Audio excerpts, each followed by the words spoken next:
Hey guys, welcome back to my YouTube channel unique classes. आज हम class 10th की science का जो सैम्पल पेपर आपका सीबीएसई ने रिलीज़ कर दिया था उसका हम सॉल्यूशन करेंगे। ये टर्म 1 का सैम्पल पेपर है जो 2021 टू 2022 के सेशन के बच्चों के लिए है। तो चलिए जल्दी से स्टार्ट करते हैं। यहाँ पे कुछ जर्नल इंस्ट्रक्शंस दी गई हैं। आपको टाइमिंग बता दिया है कि टाइम आपका 90 मिनट्स का है। 90 मिनट्स मीन्स 1.5 आवर। ओके, फिर नीचे है the question paper contains 3 sections. जो क्वेश्चन पेपर है वो 3 सेक्शंस में डिवाइडेड किया गया है।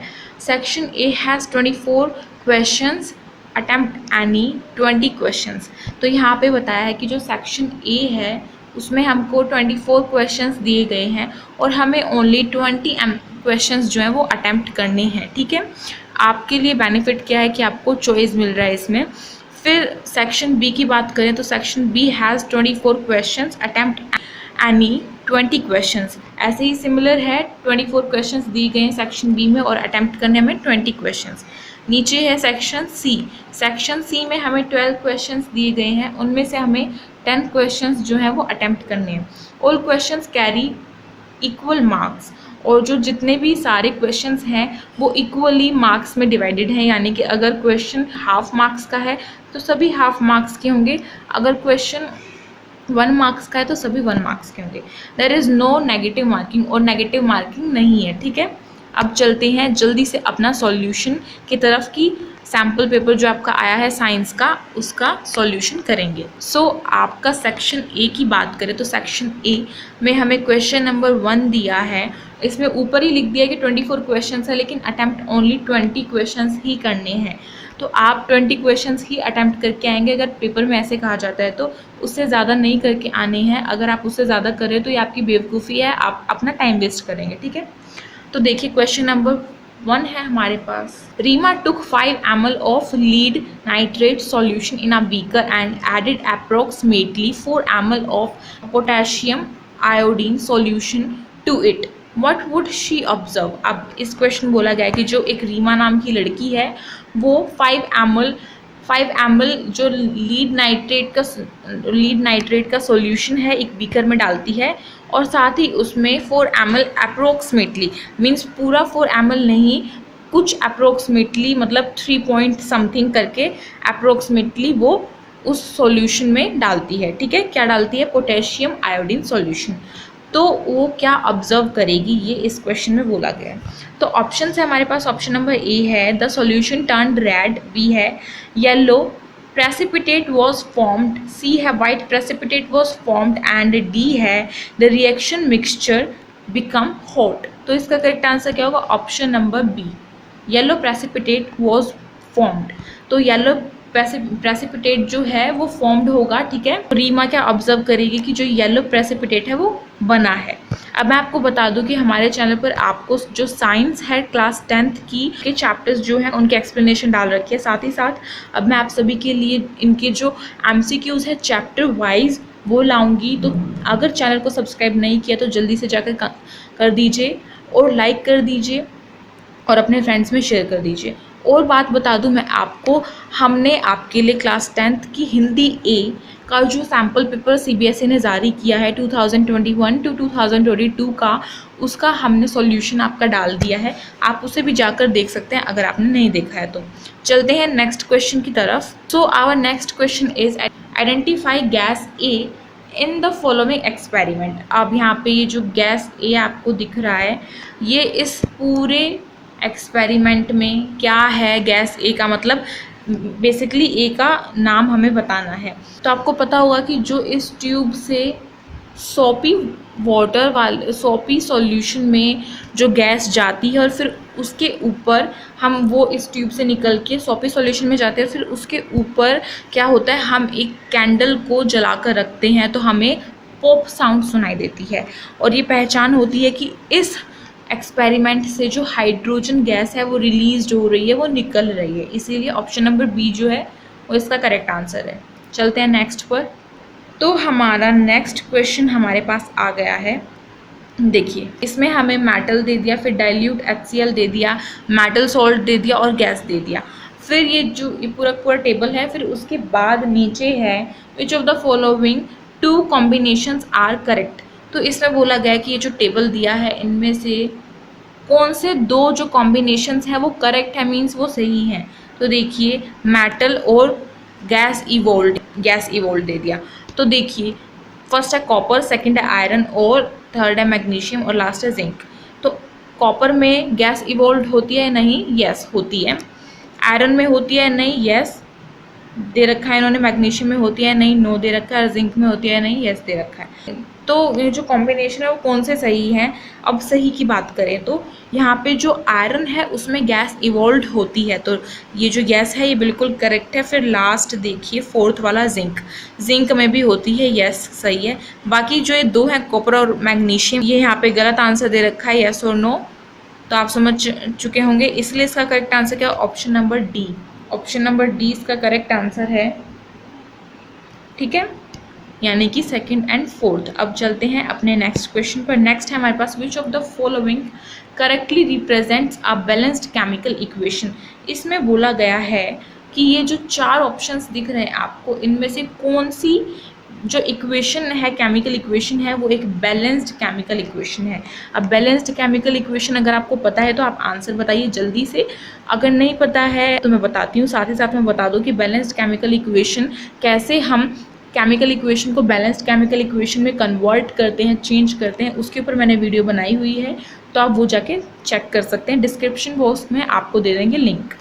तो देखिए यहाँ पे जो बी है option number 3Fe plus 4H2O equal to Fe3O4 plus 4H2, ये जो इक्वेशन है केमिकल इक्वेशन है बी वाली, ये बिल्कुल करेक्ट है, ठीक है।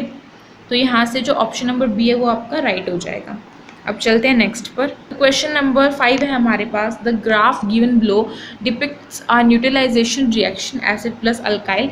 Acid plus alkali means alkali जो है वो बेस होता है, equal to salt plus water. अब हम सभी को पता है कि जो एसिड है जब वो बेस के साथ रिएक्शन करेगा तो हमें क्या देगा, प्रोडक्ट में सॉल्ट और वाटर देगा। और ये कौन सा रिएक्शन होता है, न्यूट्रलाइजेशन रिएक्शन होता है।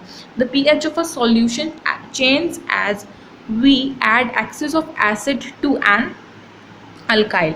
अब इन्होंने बोला है कि जो pH है सॉल्यूशन का वो कब चेंज होगा, जब हम एसिड ज़्यादा डालेंगे कंपैरिजन टू अल्काइल, यानी कि बेस के कंपैरिजन में हम एसिड अगर ज़्यादा डालते हैं तो pH जो है वो चेंज हो जाएगा।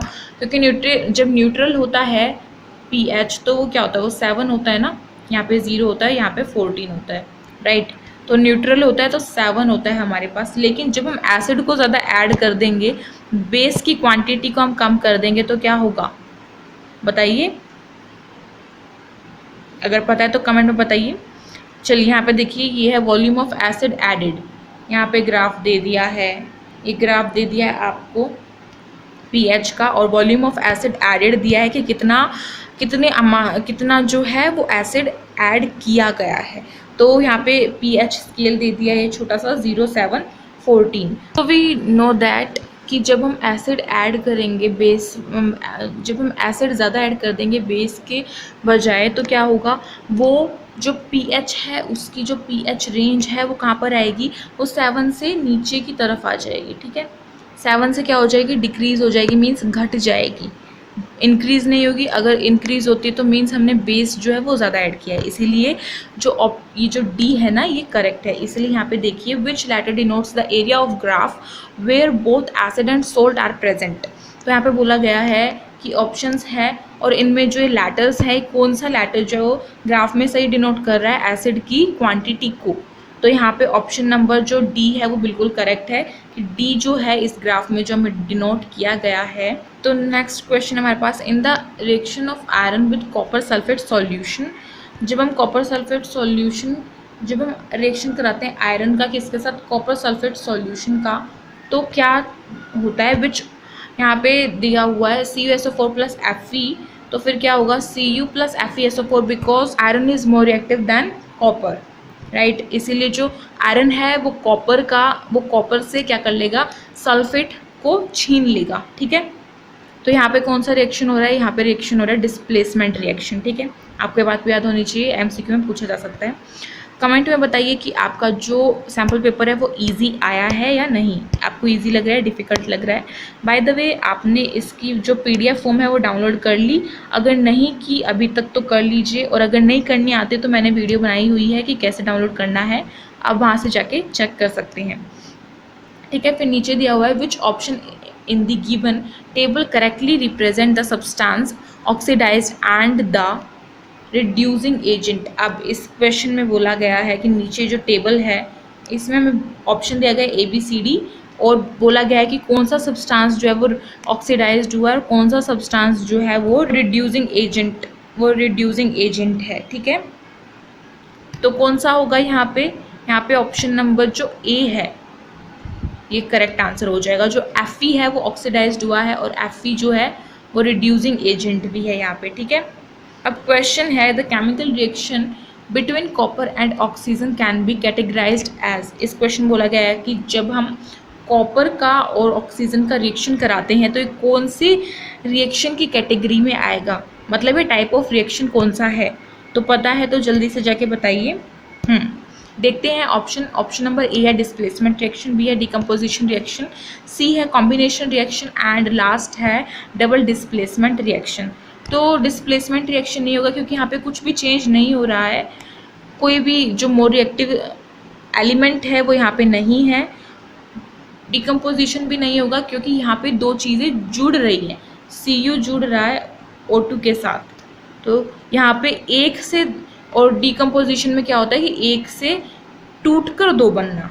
ठीक है, फिर सी है combination reaction, correct answer combination reaction जो है वो इसका करेक्ट आंसर होगा सी, क्योंकि यहाँ पे Cu और ऑक्सीजन जो है वो ऐड हो रहे हैं और एक हमें सब्सटेंस क्या देंगे, CuO2।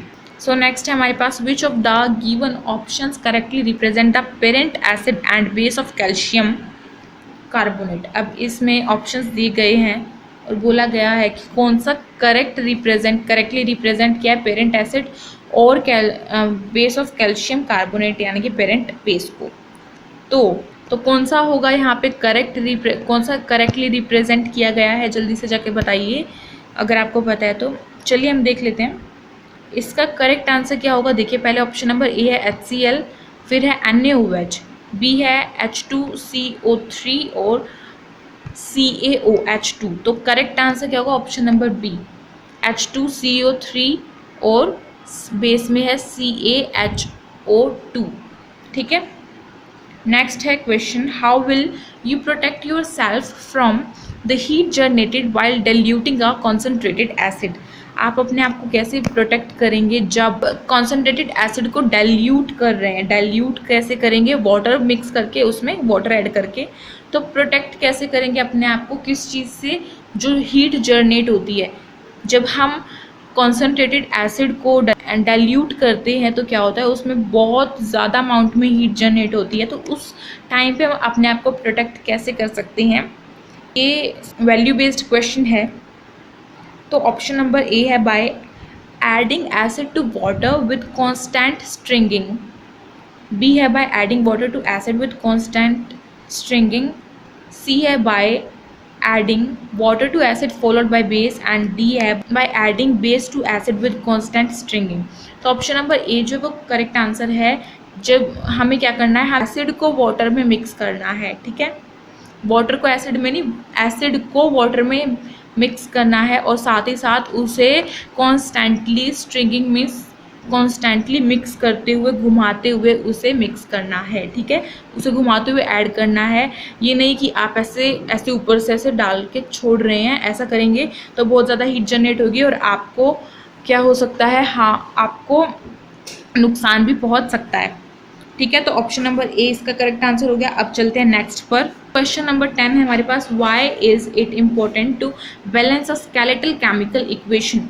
हमें एक स्केलेटल केमिकल इक्वेशन को बैलेंस्ड करने की क्या ज़रूरत होती है, ये क्यों इम्पोर्टेंट है, आपको पता है तो बताइए। ओके, हम चेक करते हैं। ए है to verify law of conservation, law of energy, B है to verify the law of constant proportion, C है to verify the law of conservation of mass and D है टू वेरीफाई द लॉ, यहाँ पे जो law है ना इसकी spelling गलत है, क्या होगा, ऐसे law of conservation of momentum.